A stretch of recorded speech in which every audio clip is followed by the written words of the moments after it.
Where are you guys? It's like late night. This is a late night I was thinking episode. late night whiskey. Late night whiskey. A little bit later than our usual time, but I think we'll be okay. I think so I think too. we'll be okay. Well, dude, a lot of those topics you sent over were awesome. Awesome. Welcome to another week, right? Another week down. Another try to test run here, I guess. Yep. But we'll get there. Bradley Baker needs sleep. Hey, what's everybody drinking? Cheers. What are we drinking tonight, fellas? Happy Wednesday. Cheers. I'm gonna go with the 1792 again. Okay. I'm still on the Bullet Rye. There you go. And I'm on the Woodford. I'm on the Woodford tonight. Yeah, I'm gonna have to go to the and make some more purchases and kind of stock up. Well, at least we know we're not all alcoholics. I know exactly right. The same whiskey as last week. Yeah. Well, I think I did the Wyoming for a minute, but this bottle has been the Jumbo Woodford, 5 or 6 weeks old, and also through a dinner party, by the way. Oh, that's pretty amazing. Yeah. So, but I mean, it's a Costco size. It's industrial strength, you know. That's good. That's the economy size. You're lucky you guys have the Costco where you can buy that stuff. So that is good. Well, yeah, another Wednesday evening, crazy week, I think, for all of us. Mm-hmm. A lot of interesting stuff. A lot of interesting stuff happened this week. I feel like you leveled up. Interesting stuff. A lot of fascinating news in the world going on right now, and I'm starting to see a lot of kind of. I don't want to say I'm surprised. I'm starting to see a lot more unique uses of technology and just a lot of people kind of trying to adapt to like kind of the current kind of viewpoints on technology and marketing, stuff like that. It's just there's a lot of, I mean, from very different angles, right? Whether it be crypto and NFT stuff, digital marketing stuff, branding stuff. Everyone's kind of, I think, really trying to pay attention to what's happening and I was with technology, really. I was listening to Fanzo, of course, and he was interviewing that guy Philip, that guy from South Africa, Zach, and he was talking about how they were working with Coke to come up with a vending machine in the virtual world. And so they threw it at a bunch of engineers. Like, what do you think should come out of a vending machine in the metaverse?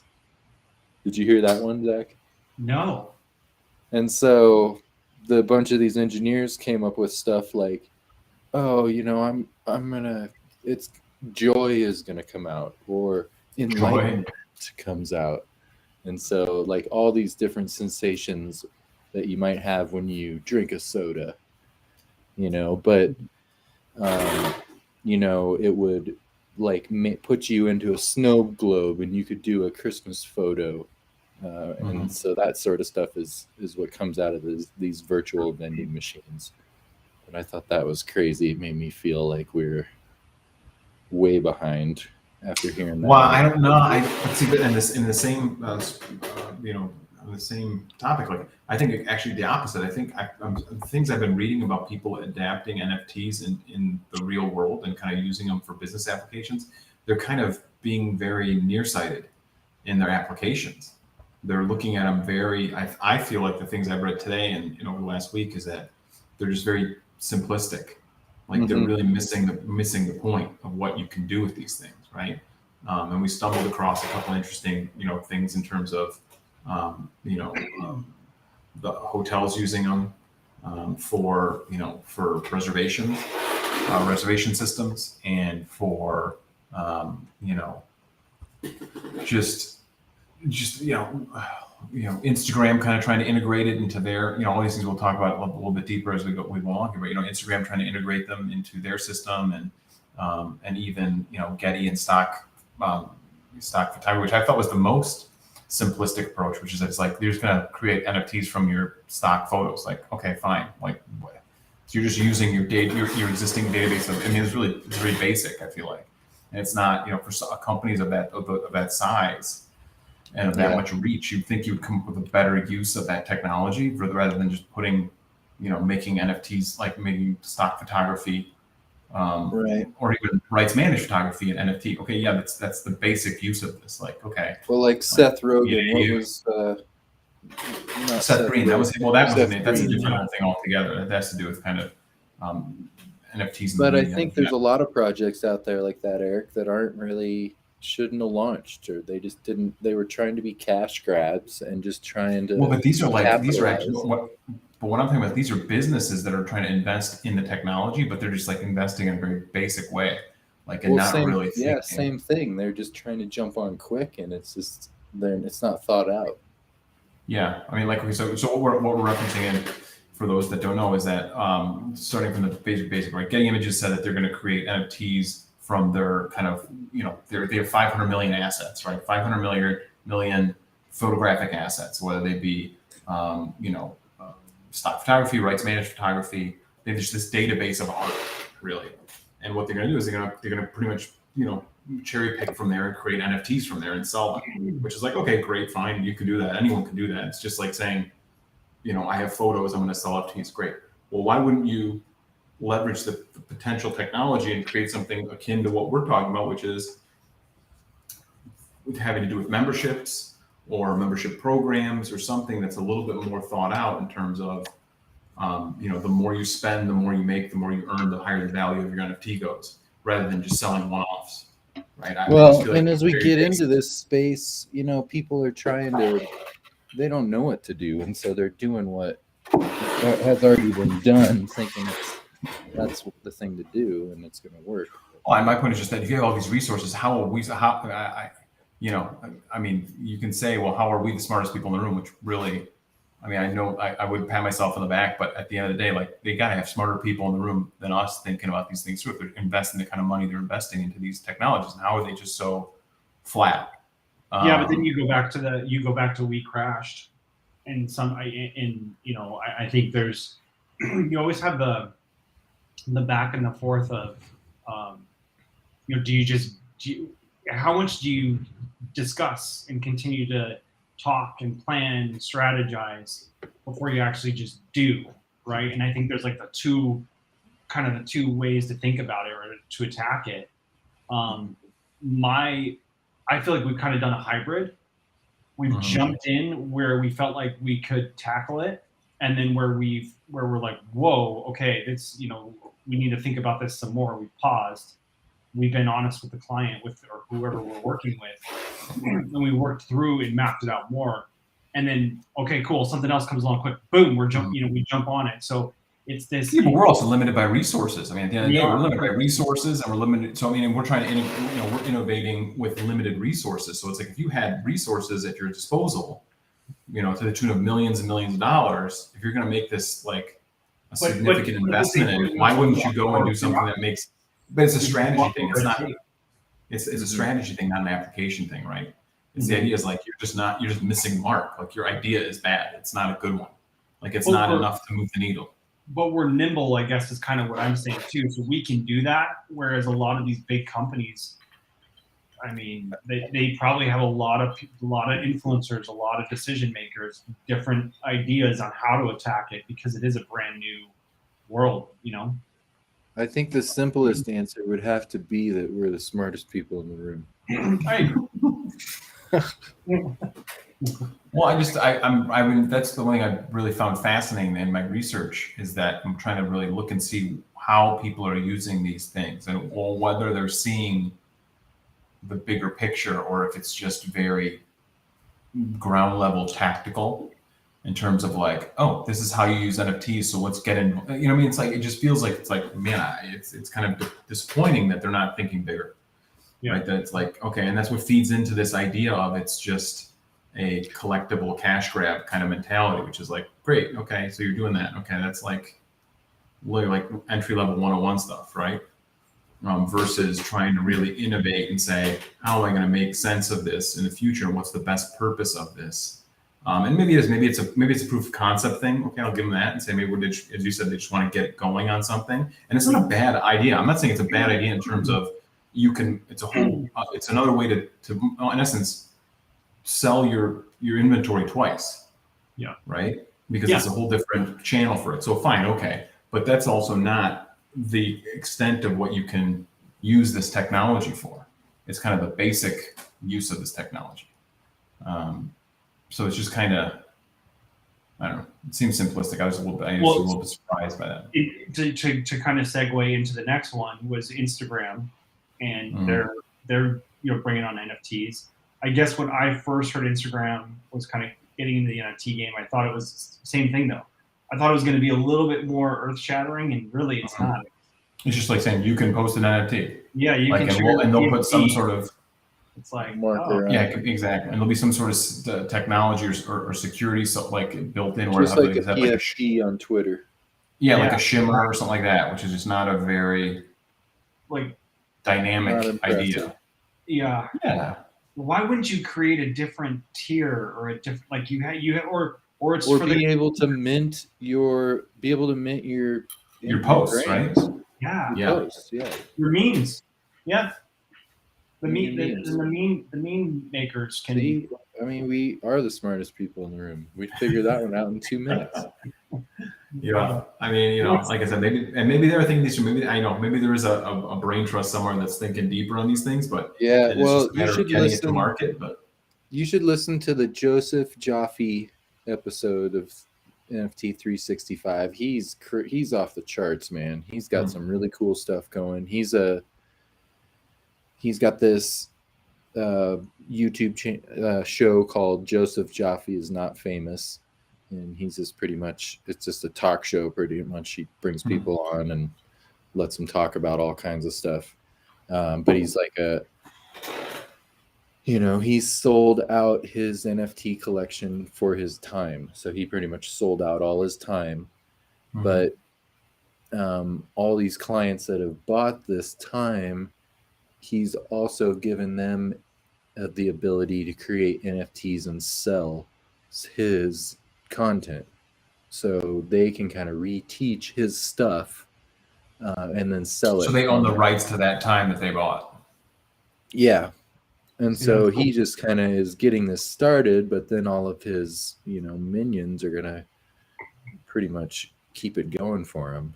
But you should listen to that episode. He talks about some far out stuff. And he's been working on stuff like this since like 2010. But very, very interesting. Joseph Joffe. What other articles did we find this week? Well, there was just some other interesting stuff in terms of what's that? I think we got the pretty big ones. I mean, one we should just go into briefly is the Kellogg. They're that was more of a branding thing that I just stumbled across that I thought was kind of interesting, and how they're working to kind of repackage their brands because they have Special K and Kellogg's brand. They were just looking at ways to repackage their. I don't know if you can share your screen, Zach, and show it. Just pull that up. There's some graphics in there that might be interesting for people to see, and you can kind of see how they're taking the brand just to kind of clean it up and make it a little bit more modern, and just shows you that there's a lot that goes into that upgrading process, and what you can see out of it is you can see if you scroll down, they have some side by sides that are kind of interesting there, and you can imagine like kind of how they show the actual product on the packaging. This idea of using the big branding, the big Kellogg's across the top, which is kind of cool. If you continue to scroll down, there's some other cool stuff in there. I didn't see what right here. See, these are the side by side. So those are the old ones versus the new ones, right? You can kind of see how they come across if you zoom in on one. What are they? What's their thought process in this? I didn't read. I missed that part. I think it was just to to create more of a cohesive branding, right? Because there was it was almost like micro branded. So each sub brand had the focus was on that, and it was more distinct. This is to kind of sell Kellogg's as a whole and really push the big brand forward, as opposed to all the the kind of the individual brands, right? Which seems simpler than it sounds, but when you're talking about all these different SKUs in terms of product, and then branding and flavors and all that stuff, it can kind of get a little crazy. But I thought this was an interesting new take on it. I think this is being launched globally. I don't think it's North American yet. Or it was in UK, I think. Yeah, usually they're a little more progressive in their branding packaging approaches than the US. But let me ask you this, Eric. At what point, as you being the branding design expert, right? At what point does, when do they go, hey, we need a new brand, we need new packaging?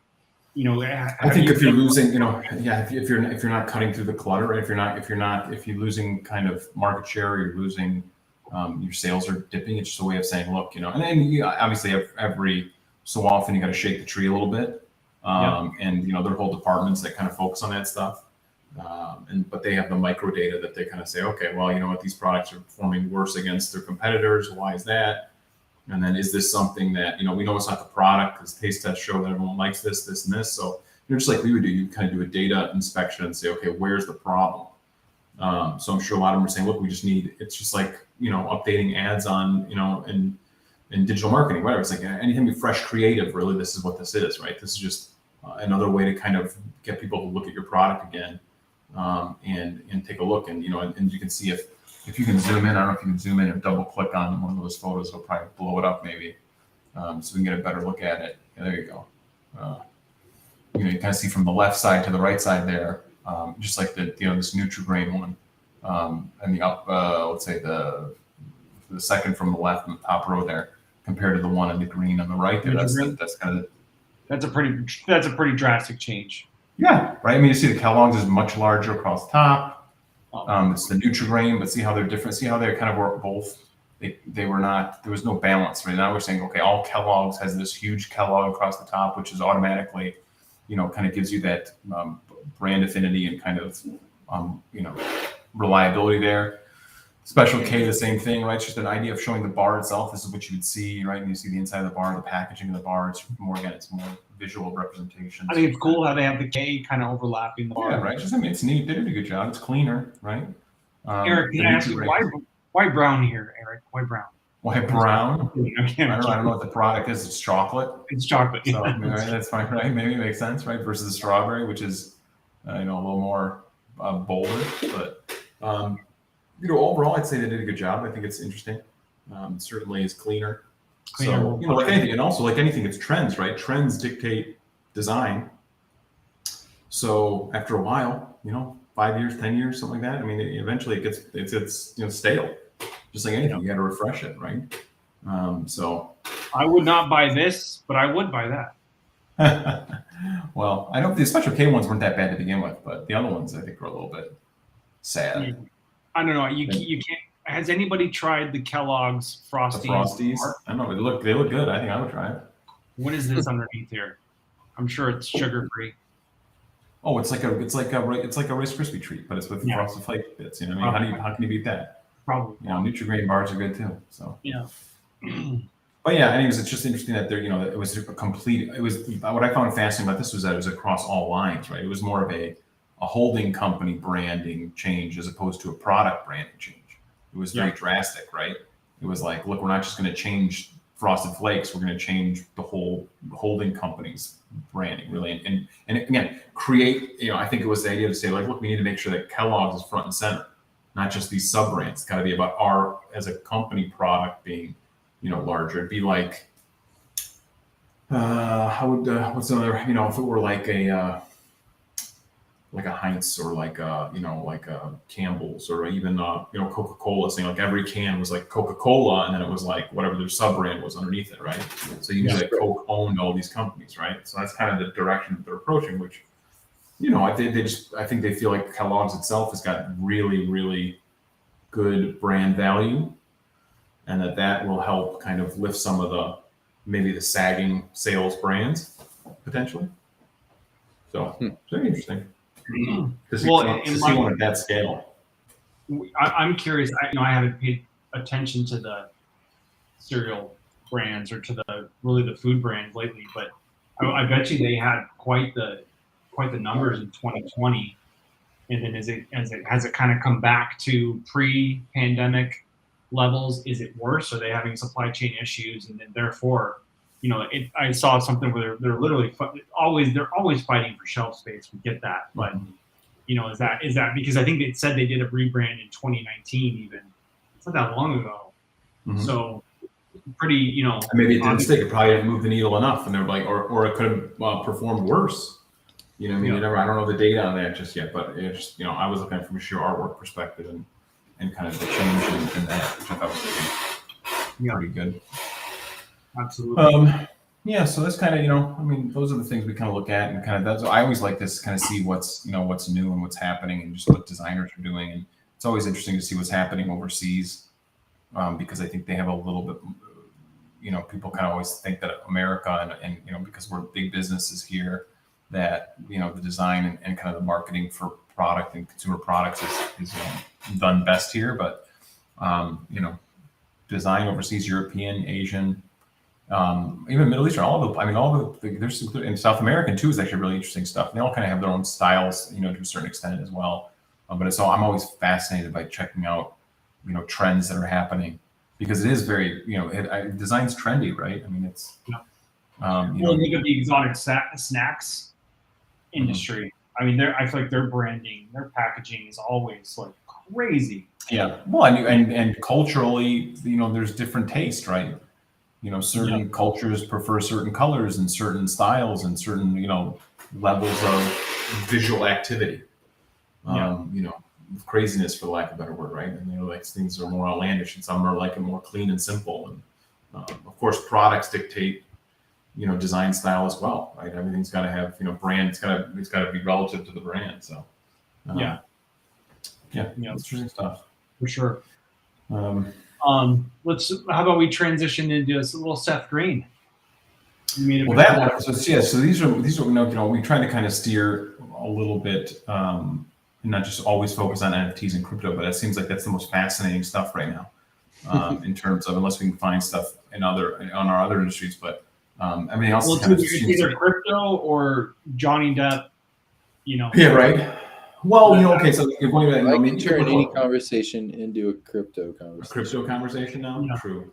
Well, I think we're going into we're going into summer months, right? And so, there's certain cyclical patterns in terms of sales for our traditional businesses and stuff. So it's kind of, there's not a lot to really report there. I don't think there's a lot of super dynamic, interesting things happening there, but certainly NFT space is the most buzzwordable or fascinating stuff. This is what was very interesting, which is that, so here's Seth Green. He had invested in all these NFTs, and he bought these Bored Apes, and I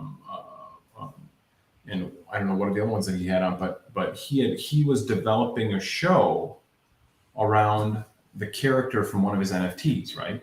And by him purchasing the NFT, it granted him the right to the copyright on that creature. So that's where we're using the creature. They developed this whole television show. And he got fished, and he ended up getting it stolen, right, through a phishing scam. And then it was resold to someone else. So now he's trying to get everything he invested in this show and everything. I mean, it was like done with production, I believe. So he's having a hard time trying to get his hands back on it, because he can't proceed with the show in the current state without ownership of that NFT. So, this is just fascinating how, in terms of rights, we always talk about, rights and what rights you have with that NFT and what you can do with it and stuff. So this is very interesting. What's your take on that, Brad? Because obviously, I mean, Cracked, which is this Cracked magazine? Yeah, it's a website. I've heard. So, I mean, they rip it. I mean, they crush it, right? And I've heard about it in different from different sources as well, right? Yeah, and I think the battle, the constant back and forth of how do you start to regulate an industry that was built on not being regulated, right? Decentralized. Because everybody wants it decentralized until your Bored Ape gets ripped from you, right? Right. So is there a fine line? Well, I think it's education. Seth should have put it into a cold wallet or hardware wallet and had it. If he knew he was going to create a TV show from it, like secure that thing. So Well, I think, and Brad, perfect example. I mean, this goes into best practices, right? And I know that totally. you've already thought of several best practices. You know, that again, is anything ironclad safe? No, but you know, what are some of the things that you know you've come across as far as just taking the next steps to protect your assets, your NFTs, your crypto?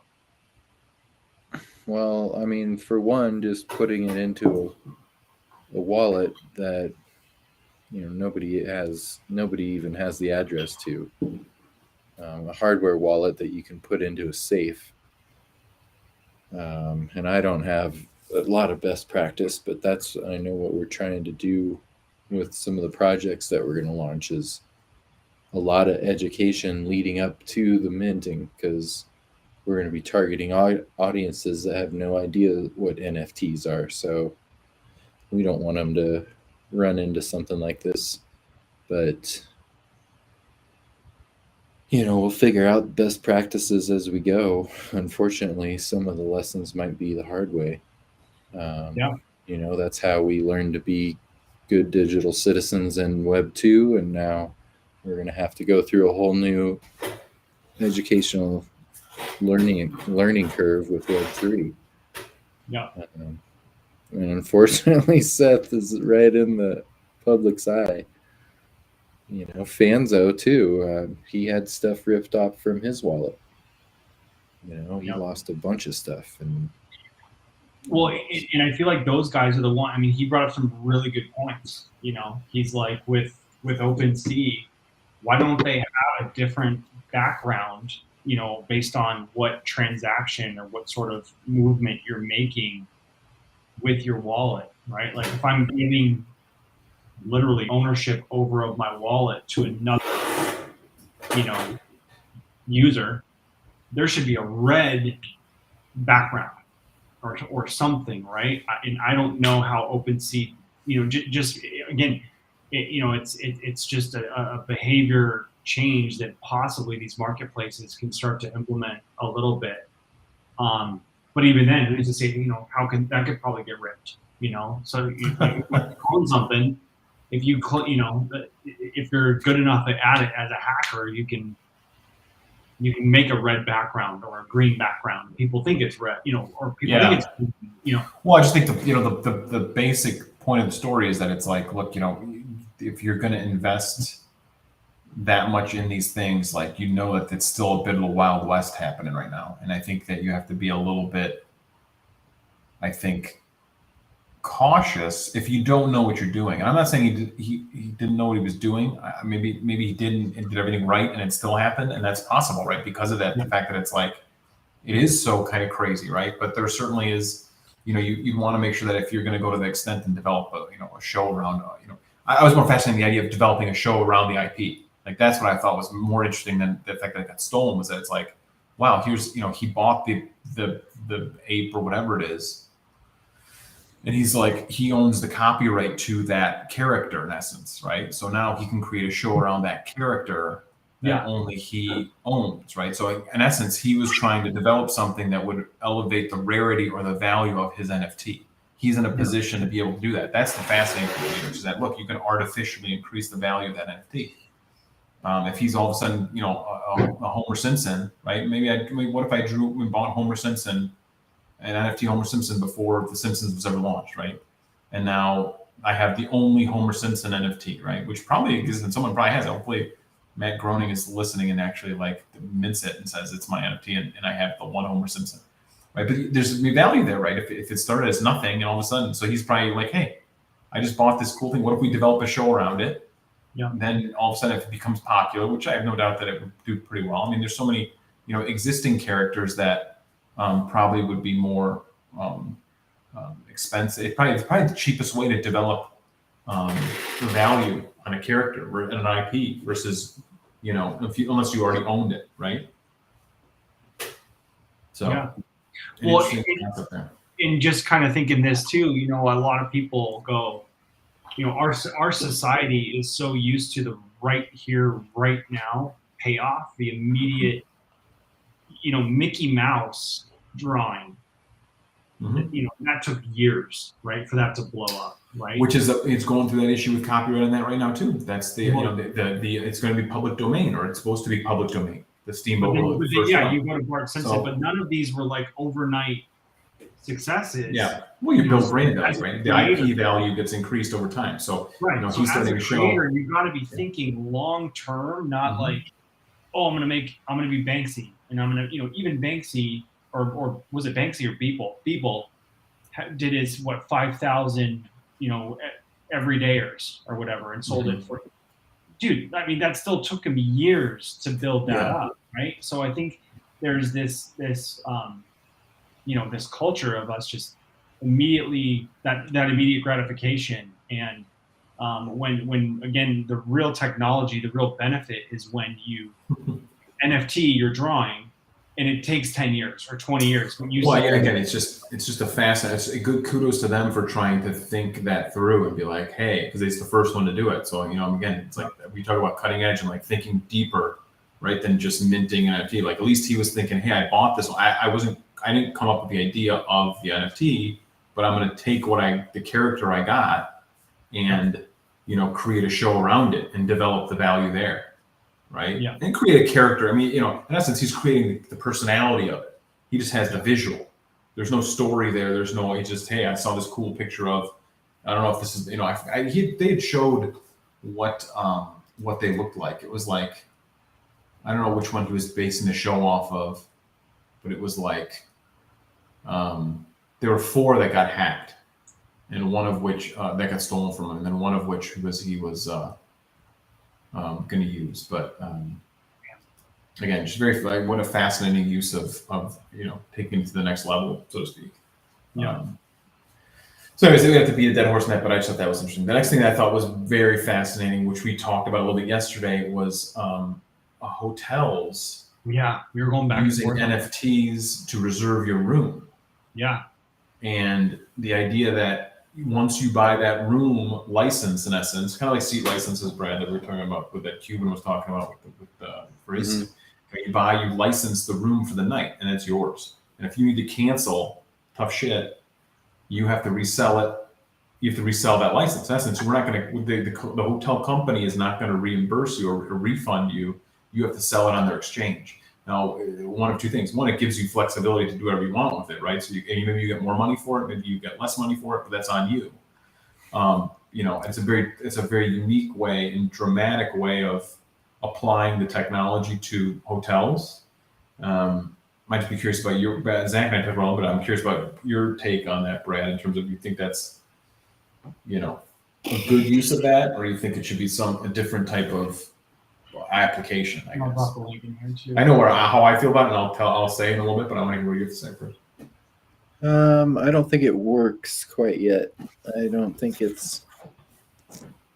It's. What's your it would make sense around memberships, but I just don't see how the logistics of it can work with a nightly rental. Well, it's just too small of a window. And Brad, you worked in the hospitality industry, right? I sure did. Yeah. Sell out every night, Steamboat Springs. Yeah, right. I couldn't imagine dealing with that. You got to have a good way of scanning the tickets at check-in. I mean, I don't know. It could work maybe down the road, but I don't. It seems like you're kind of pigeonholed in. Well, I think the argument is that it's like, look, we can perhaps sell out faster, right? Because we're saying that you're buying the room, you control the rights to that room, and then you have the opportunity to make money on it, right? And then the ironic thing is that what they don't mention is that the hotels will make money on the transaction as well. So they actually would benefit technically if you did flip it, right? But here's the catch, which is what I want to kind of discuss on the team, because these are the bigger questions, which were one of two things. one of which is scalpers, right? What's to stop people from buying up, say, all the rooms for Memorial Day weekend, right? And then so now this hotel is sold out to scalpers, kind of like StubHub or any of those type of companies, where all of a sudden now it's like, well, geez, the rack rate was $200, but because now hotels do this to a certain extent, right? They the rate, room rate fluctuations change, but this would be a way to artificially increase, kind of make money off it or poach to a certain extent, right? Which is kind of, a little bit. I think that's where the problem's going to lie. Because I'd be pissed if I was a regular person who was like, I just want to go stay at this home. Something that's like, well, I can't stay now. I can't stay there, right? Now I don't know that the hotel. I mean, I guess the hotel's happy because they sold the original rate anyways, but it's bad for branding. I think PR wise and publicity wise, you'd get a bad rap if it was like, dude, I can't get a hotel. People would either pay because they wanted to, and they pay that added cost, and the scalpers would get their money, or they'd be pissed, and it would reflect poorly on the hotel. Well, so let me throw this at you. What if Marriott comes to us and goes, "We're doing NFTs. How do we do it and not look like idiots, not look fools? How do we roll it out?" And again, we know that 99% of we want to be there in 10 years. How do we start? Where do we start? What would you guys do? And we're going to pay you $100 million. We'd start with the membership program. Yeah, again, I always go back to the membership program. It's like I don't think the concept is a bad one. I think tying it to like using it again, that basically in terms of an NFT like license for the room, or you have to put major restrictions in place to a certain extent, right, in the contract, where it's like you can't, you can control, I guess you can only flip it for your exact money again, right? Or you know what I mean? Like you can't. Or does the hotel buy it back from you within 24 hours? You can't flip it? I think they're trying to remove themselves from the process. They're trying to get those rooms off the books. But but if you could, right? If you're the hotel, now you're probably recouping because you're still getting some of the royalty, right? Of the but if you're buying, but you'd be selling it since you sell to someone, and then you'd be buying it back from them. So you'd actually be. But at my point is, you would still make a royalty on that front end, wouldn't you? Even at 5% or 10%, right? Because they're going to buy it from you. I mean, I guess that you'd have to work through that muck a little bit. Yeah. It's more about the second transaction.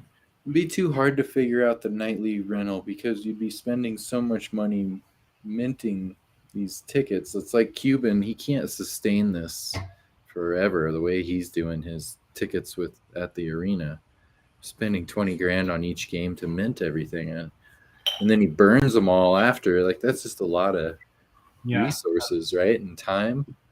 Think of it. So you have a 100 key room, 100 key hotel, 100 keys per night, right? So how do you or is it per reservation? Yeah, and so it's got to go back. Which maybe buys you a little bit. It's got to go back to that membership program, and what makes it different from current membership programs when you use NFTs is that you can create the DAO.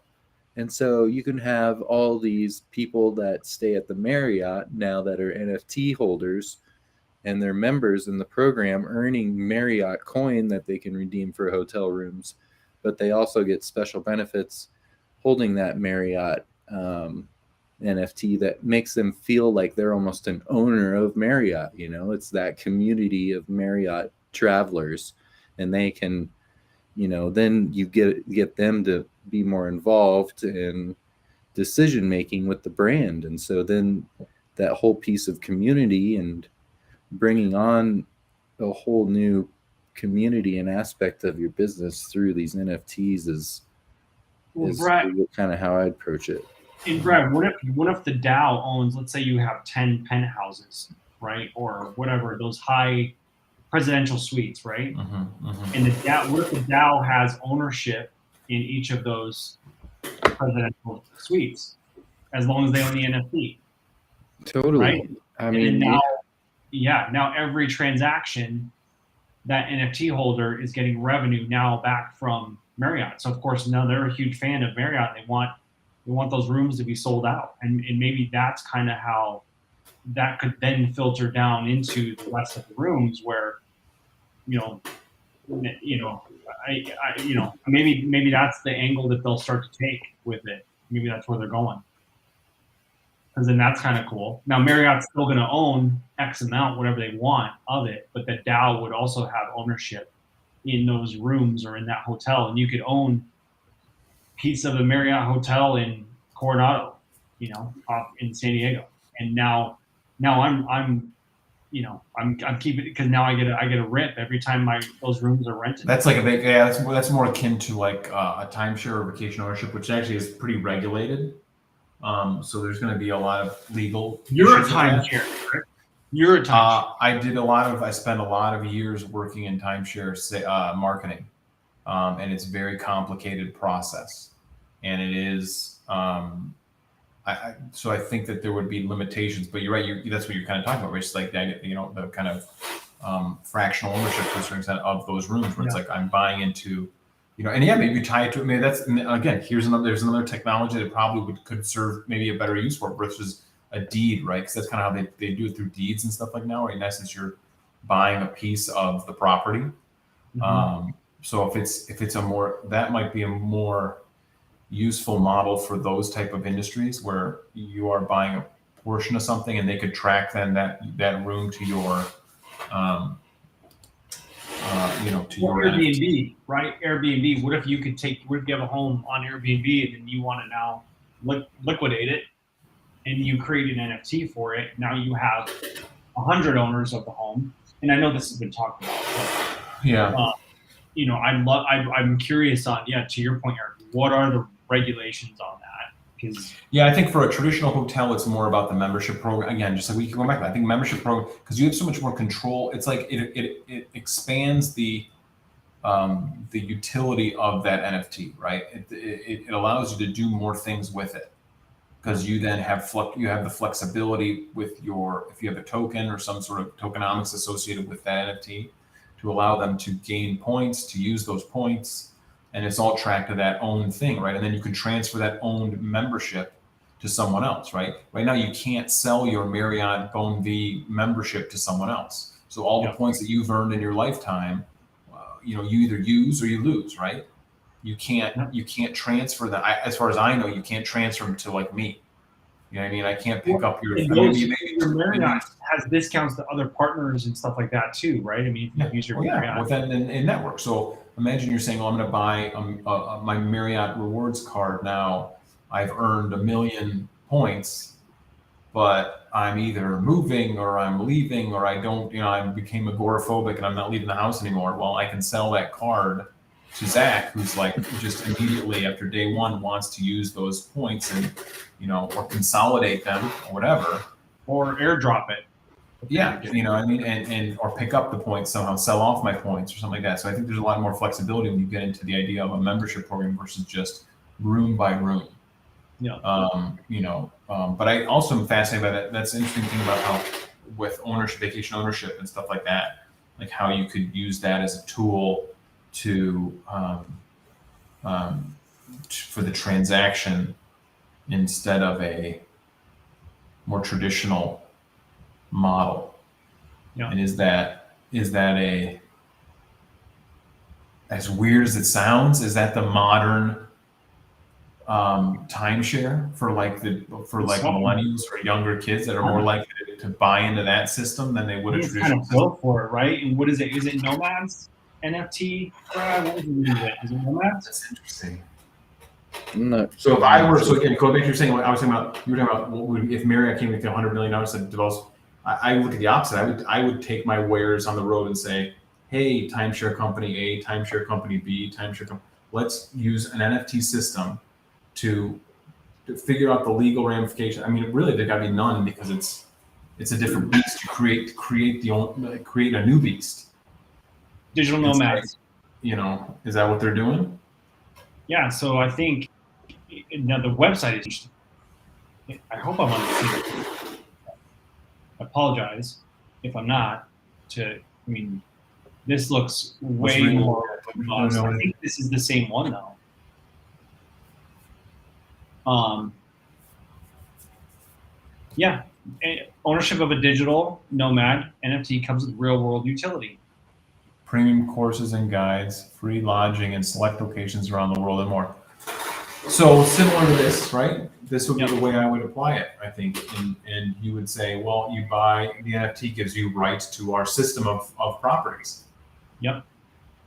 And the question is, how do you? The difference is, you in a timeshare, technically, I guess you're tied to, you're buying access to the properties at the same principle. It really honestly, it's the same principle, because the value increase. The assumption is that the cost of vacations increases over time.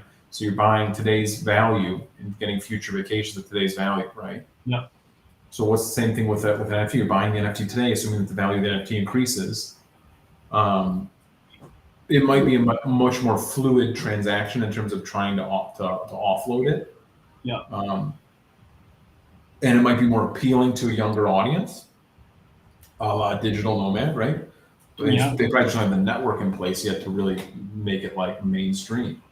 But this would be something, if I was a timeshare company, I would be looking at and saying, oh, okay, can we either get in with these people or create our own? Yeah. I mean, and I think you could end up, you'll see, I think we will see more of this, to your point here. Like Disney Vacation. But again, this is a membership. I mean, at Disney Vacations, I was thinking Disney the exact same thing, because they're really early adopters for technology in terms of apps, and the app, you can do everything from your phone. You can open your door with the phone. Yep. You can buy stuff, right? It all gets tracked straight to your phone, right? They've even pulled away from the magic bands, and the phone really serves as your magic band now.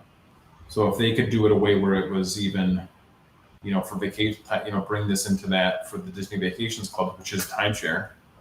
The sky's the limit, really. Honestly, that's the thing. It's like, you can do anything. I guess it's an issue of, Brad, my question for you is, the challenge comes in the contract, right? In terms of, you have to have all your ideas fleshed out in concrete before you produce the contract. So you can't kind of iterate on the fly. Am I correct in assuming that? It just depends, and that's what I'm trying to learn too. I was almost, I was thinking today, like, down the road, when I will be able to differentiate between, what needs to be done now and what needs to be done later. I'm not quite sure right now. I have to keep going back to the smart contract developers and talking with them. I imagine once we get a little more versed in this stuff, it'll be second nature to kind of call that stuff out. But right now, like with the staking, and awarding NFT holders with coin for staking their NFTs for 30 days. So that's something that we need to go back and adjust the smart contract for. We were going to deploy today, and after talking to the developers, he needed to go make some adjustments in order to make that happen. So, and we were going to deploy today, and so that was something that I'm glad I brought up. But I don't, with these first few projects, I'm going to have to learn that. Well, I guess my point is just like, is it, then do you get stuck in like analysis paralysis, right? Because you're always like, I have to think of every possible situation and thing that could happen before I deploy, because if I deploy and I realized, oh, wait, we didn't think about this one thing, it's not as easy. You can't just go back in and fix it. And I guess that's maybe what is causing that kind of stammering in terms of getting things completed or developed. It's like, you really have to spend a lot of time thinking all the possibilities out before you implement. Right. Yeah. Well, it could be something as simple as like airdropping. Like, oh shoot, we didn't, specify that in the contract that we want to be able to airdrop these NFTs, and then something like that, you're kind of screwed. I don't know that you can go back and change that. So yeah, it's whatever you can plan out, however you can plan, the better. But with what we're trying to do innovation-wise, it's we might have to learn the hard way there. And I don't know if there's been projects that have deployed contracts and then just redeployed a new contract then, and then kind of pointed everything back towards that new contract. I'm not sure kind of how people are sorting that out, but you have to deal with it somehow. So that's, I guess, called bleeding edge technology. Mm-hmm. And I'm Brad, you will find a way.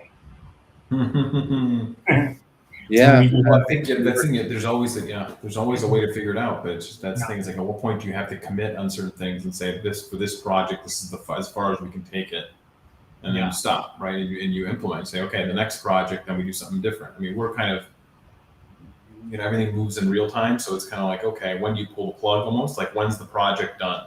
I mean, when are you saying, when is enough, or do you keep on pushing to that next great kind of thought or invention, right? And then you get stuck again in an endless loop of iteration. Fascinating. Yep, absolutely. Interesting. Well, I think the one piece we didn't totally get into, this I thought was interesting. Well, this I was just reading, So here's another mind-blowing kind of earth-shattering thing, which is the idea of soul-bound tokens, which is an interesting way of looking at, I think, how our digital data and our authenticity gets tracked and tagged to us. The idea is that it's going to be life events and stuff that you can get kind of awarded to you and controlled in your own wallet. So your certifications, documentations, degrees, experiences all get tagged to you. So you have then, in essence, your digital resume is something that you control. Where it's like, your university will send you the NFT of your degree, and you'll have that in your wallet that is guaranteed. It's like authentic, right? It's like authenticity, right? It can't be non-transferable. Non-transferable, can't be faked. If you earn accreditation from somewhere, it can be revoked, though, they said. By your authorizer. Yeah. The other thing I thought or was the receiver, or you could revoke it too and say, I don't want that in my SBT. Well, it's interesting because it's how they attribute it to, they attribute it to kind of LinkedIn, right? Where you're getting recommendations and blah, blah, blah. Mm-hmm. Very similar to where you would carry those recommendations or the degrees or the accomplishments with you in your wallet. Yeah. Kind of interesting. Well, yeah, just a way for you to, it's in essence to eliminate third-party institutions from having to verify that data, right? It's like instant verification to a certain extent. I love Randall. Randall's just right there. Yeah, he's reading it, or he's on the point there. Well, I hope you're having a better tonight. Again, it's like, again, this is the guy. This is from the founder of Ethereum, so it's like he's clearly thinking. They said it's ready to implement like this year. Like, does anyone have an issue with the name Soul Wallet and Soulbound? Well, I think they said it takes it from World of Warcraft or something. Yeah, World of Warcraft. Which I remember when World of Warcraft came out. I must have been, I would think I was 17 or 18 years old when I first played it. So it probably came out even before then. Yeah, I don't. I mean, I'm not a gamer, so I don't know. Yeah, I don't remember any of this stuff. Well, I'm not. I was not. I can't consider myself a gamer either. But I don't. I mean, this just goes to show that's been going on for a while. So they're saying it makes it close to all you guys, close to all you gamers out there. Right? Well Yeah, done. Well, they're saying that it makes it harder for people like to impersonate you and kind of, and an easier way for prospective employers to verify your work history, job history, all these things. So it's just, I mean, again, it's really, how do you use, the kind of the blockchain technology, which is really just a digital verification of things, right? And code, and like having code to authenticate and to give a finite trackable number to all these different things. And once you have that, or math equation, I guess is the best way to describe it, right? Yeah, I see a lot of people jumping on board, like government agencies and anyone that has to issue an ID. Yeah. Like your driver, what about a driver's license? I guess the issue is more about, as it becomes more ubiquitous, I think those are the things that will, whether that's 20 years from now, right, or something. With the government, it probably will be 20 years from now. But, if, before your driver's license is an NFT.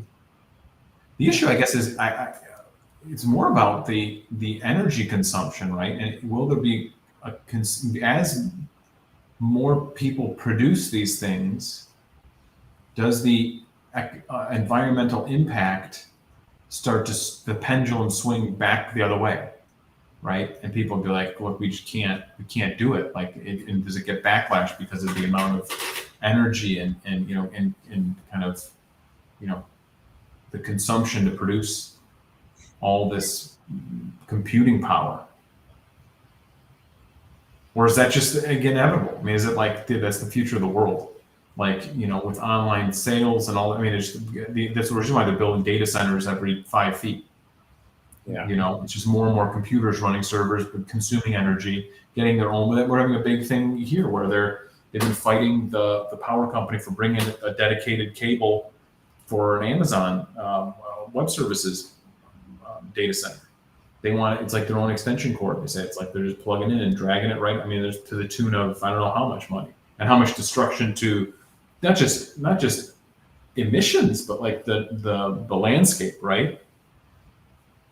They're going to destroy just to get them. Everyone thinks, okay, gas fees, great, it's the CO2, but what about getting the facilities built that can power the compute, to house and power the computers, the data centers, and all that, and all that stuff. So I think at a certain point, when people wake up to that part of it, there might be some backlash. Now everyone sees it as just it's in the computer, like it's all fake. It's like I don't think a lot. I think that's if I were a naysayer, if I was someone that was trying to fight against it, I would be making those arguments versus the scamminess of it, right? Yeah, I'd like to see some comparisons of the footprint of Bitcoin versus the footprint of the coal industry or something. Mm-hmm. Is it comparable at all, or is it not even close? Yeah, well, it's a different thing. You could talk about those are life-sustaining needs versus purely computing transactional, energy use, So I don't know. I'm not going to argue either way. I'm just curious. I like to throw things out there and see what sticks. Maybe this is a topic for next week. Maybe we got to do a little research because I think I totally agree. What it is, in other words, was there people that hate crypto and Bitcoin putting out this massive campaign, and I don't know the answer to this, but against blockchain, but to your point, Brad, is it literally like a fraction of what it is versus the coal industry? But they're getting us to focus on this little thing down here. Right. Is it? Yeah. Are we? And really, the problem is all this, but they're getting, but you have maybe big banks or governments are like, yeah, but it's not safe, or big oil, even, who knows, right? Don't look at this over here, look at this down here. I don't know. That's a really good question. Who knows? Yeah. Seems like we've kind of. It's an environmental question. Yeah. Maybe we need an environmental scientist. There you go. That'll be our next interview. Because because to me, it's that's when you're going to hit. That's when you'll hit real tangible backlash. if it gets to the point where it becomes an environmental thing where it's like you can't consume the energy, only because I'm saying because clearly the production is going up, right? Like Yeah. I don't care how much it uses now is really irrelevant. It's more a point of we can see it's growing, right? So if it's growing, eventually you start to at the speed of, if we're talking 300,000 people have NFTs or some like some tiny number. It's probably around 360 to 400,000, right? Okay. Yeah. Compared to 300, how many 7 billion people on the planet. So if it kicks off, I mean, if it does become, as we all the things we're talking about, right? If it becomes more mainstream, where everything and all these different agencies are using everything, all this computing power, right? It's going to get out of hand. Even if it is less than, eventually it will overtake coal. That's all I'm saying, right? If it increases to that extent. So I'd be curious to see how that, what that means. Yeah. And is that eventually you hit? But then again, maybe we just put a huge data center around Uranus. Right. The moon. What's interesting? I'm just Googling. Like, is there a blockchain that's strictly sustainable energy or like renewable energy? Like, is there a solar powered blockchain, and they only allow people to mine that are on solar power off grid, servers? Green technologies or whatever. I mean, that would be kind of cool, huh? Yeah. Then you cannot mine on the blockchain unless you're totally off grid. Yeah, and you grow your own tomatoes. Well, that's what I was gonna say. Okay, so here we go. So I'm gonna poke holes and dig into that one a little bit, because it's like, yeah, exactly. But then at what point is there even one company on the planet that is completely is authentically sustainable, right? Like Tesla's great. I think, hey, awesome. You elevated electric cars, but how much oil and coal and traditional fossil fuels go into either making the product. Oh, dude, 99% of it. You would not have a Tesla vehicle. Yeah, or to just fueling it, right? I mean, the electricity comes from somewhere.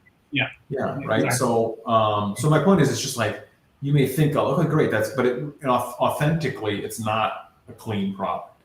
So it's like, if you really want to look at it in those terms, so that's why it's. Well, and I'm no scientist here, but isn't it where nuclear is technically the cleanest?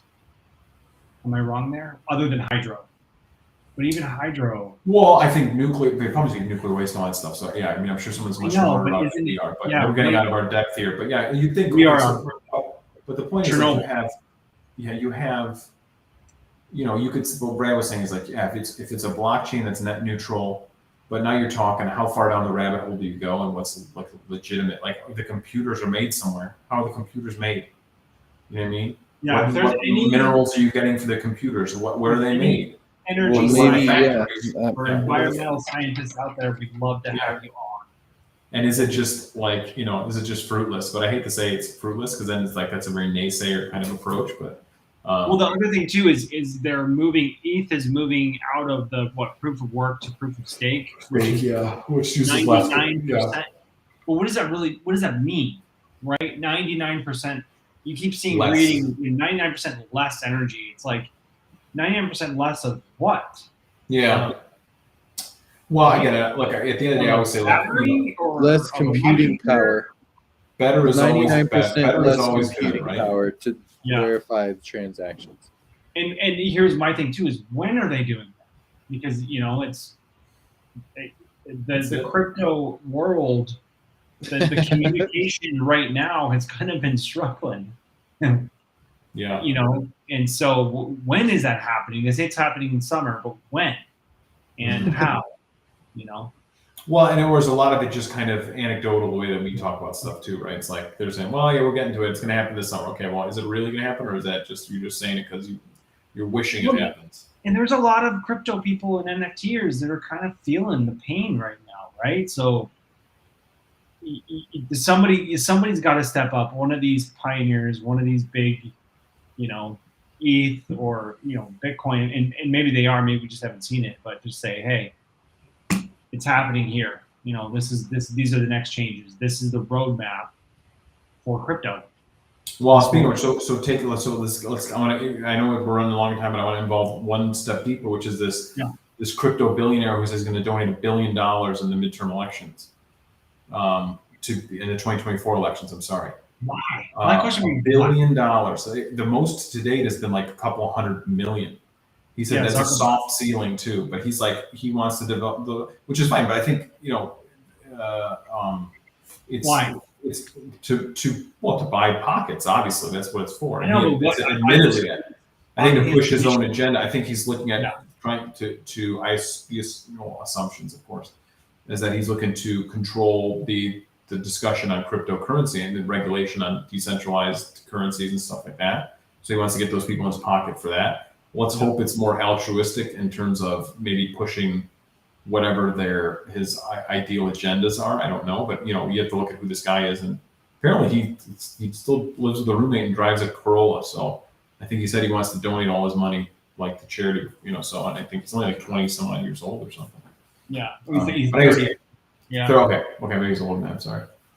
But I was just fascinated that I was kind of intrigued that is donating to that extreme amount compared to even like the Kochs or the Adelsons or the,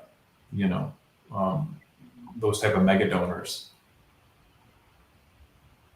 But he's like way over them. I mean, Soros is still like, I think, 125 million. Well, and again, I think it goes, absolute power corrupts absolutely.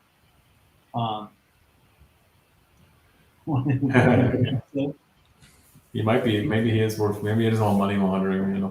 Lives in the Ozarks. Yeah, I think so too. I never. Hey, no spoilers, please. Amanda and I still have to watch 3 episodes.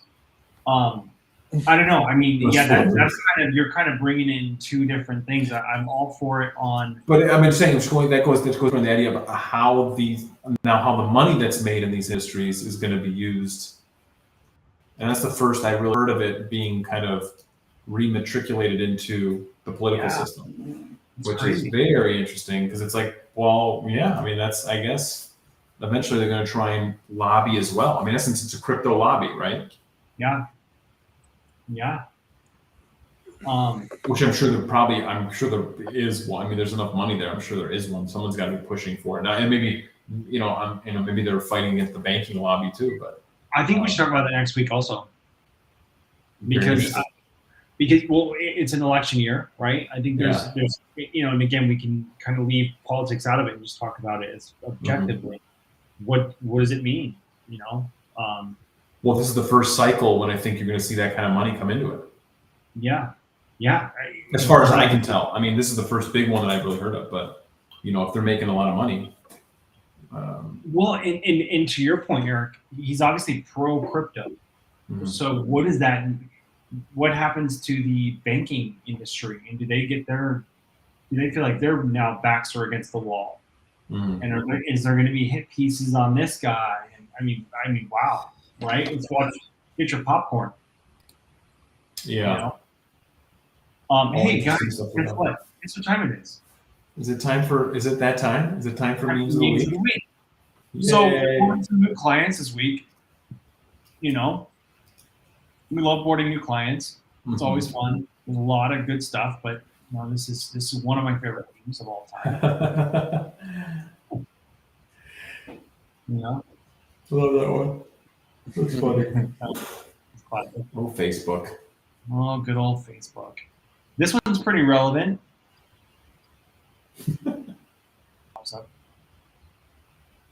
Well, you can't go wrong with Elon. I love this one, yeah. He's already on to the next. Is that kind of what's going on right now? Are people I don't know. I mean, well, not people. So let's say you're seeing segmentation, right? Which is that it's like anything. It's the new thing, right? It's the new thing for younger technology, younger audiences. They're going to go with these more unique, cutting edge things, and all the olden folk are going to stick around with those. Facebook is already kind of like that. I mean, they all have different purposes now, I guess. Instagram, as you can see, they're trying to kind of struggle to keep themselves relevant, right? Yeah, trying to jump into that NFT world. Yeah. Next one. This one, I mean, we just had the PGA Championship. Yeah. I didn't go and verify this. This has nothing to do with anything, but it's still good. But no, this is so. But then I heard on one of the Sports Center radio shows, they're like, no, this was legit. They had Will Brent literally followed him around and these were the stats. Oh, man, look at that beard. Like, that's gonna be Brad. Who is that? Daily? Is that Daily? John Daily, man. You can't tell. Yeah, John. 21 cigs. It's Santa Claus. It's Santa Claus on vacation. Dude, your face would be so leathery after 21 cigars. And you know what's crazy Look at about his face. I believe it.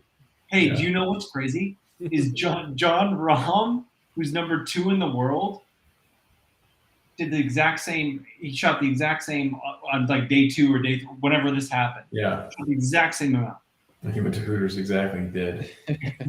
He did go to Hooters after this one. I mean, golf is glorious. I freaking hate it because I suck. You're not having enough cigs. I am the worst golf player. You gotta light up, have some more cigs and decokes, and you'll be good to go. Follow a man. What an awesome! I mean, wow. I mean, is he an athlete? He is. He's a professional athlete. He's not just an athlete. He's a professional athlete. And what kind of whiskey does he drink? Don't Diet Coke. Oh, he's definitely He's a bean like guy. J.R. Weller. Oh no, he's Just like straight up he's old Jack school. Daniels. Jack Daniels, or like some bean.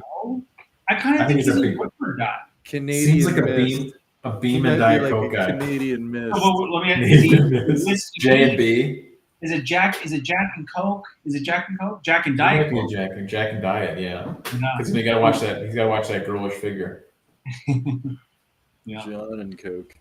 He's a cutty sort. I went to New York. Did I tell you guys this? I went to New York City one weekend, and I was like, "Yeah, can I get a Jack and Diet Coke?" And she goes, "Oh, you mean a skinny bitch?" And I was like, yeah. Like, yes, can you tell?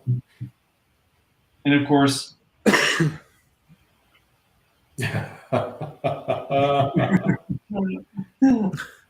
Exactly. we sleep with a bag that lays up on bar fours.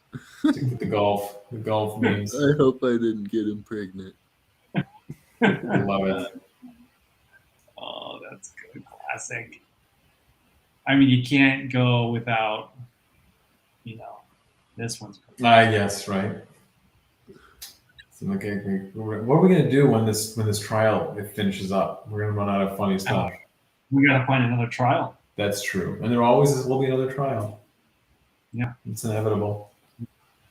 That was funny. Love it. That's just still unbelievable to me. That's crazy. Yeah, that's unbelievable, but okay. Yeah. All right, here we go. This one's great. Hey, YouTube, maybe don't put ads in videos. I don't have time to watch a Red Lobster ad when my grandma is choking on for first 8 minutes. But I love the reply by YouTube. Sorry to hear about the trouble. YouTube Premium offers. Yeah, like let's upsell them. That's like this is the best. This is the most. Yeah, this is the most relevant. Well, we can upsell you. You can pay for free service. I feel like I'm gonna have to start doing some memes that include the comments because the comments are almost better. The funniest part. Actually better than the memes. Honestly, that one is one of the most. That's brilliant because that's just like for our industry. It's like exactly like that's what I would tell them. Like, well, someone's saying they don't want to pay for ad. Okay, well, tell them, sell them, upsell them. Right? We're gonna screw everything up. I love it. We do. We're just terrible people. Yeah. This one, I just had to. I laughed at this one. Photoshop request. Did you see that thing? It was the thing I sent you with all the different. Was the side of that one? Yes. All the markup. I almost brought that one up, but I was like, that's a great link. Those are. I love watching these because it's like as someone who does Photoshop and has to do these things for people and like photo retouching and stuff. Brad has no idea who this is. He's like, that's Pitbull. I mean, Pitbull, Brad. Yeah, I get it.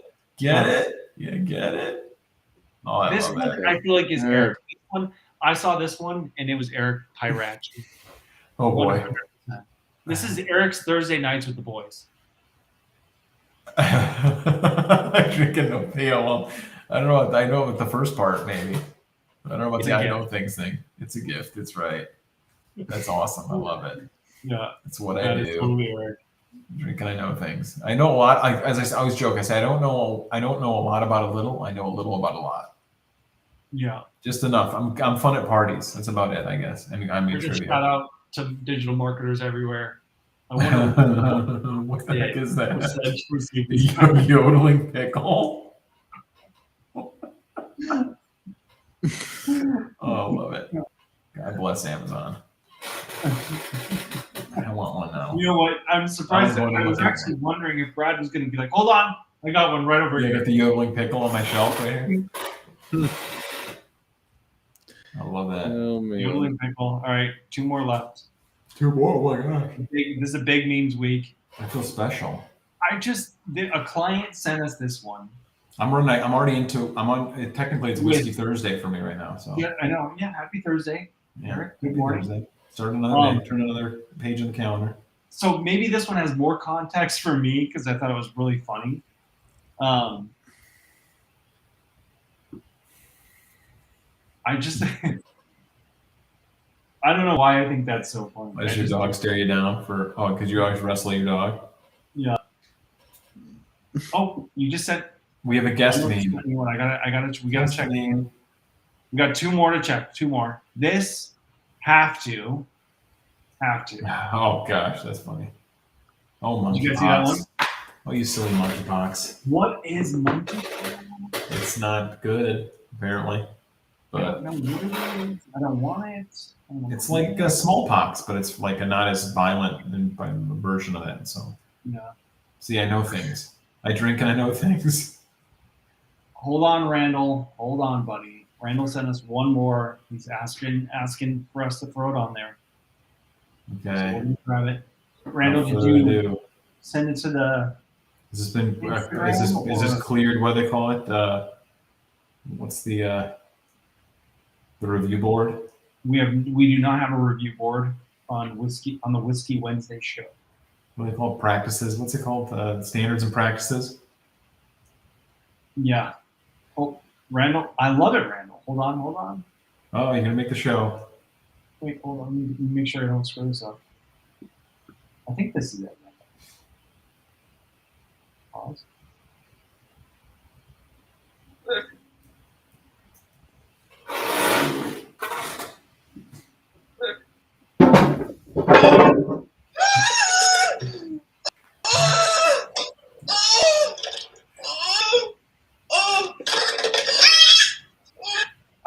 What the fuck? Oh, because that's his arm. Oh, he cut off his hand. Is this a dad moment? Is this a proud dad moment? I mean, son traumatized. Like a squeal. Oh, the poor kid. So now I have to do that this week. I hope that's the one, Dizzle. With a fake finger Yeah. or something like that. That'd be funny. I can do that one here. Here you go, Eric. Ready? Good stuff.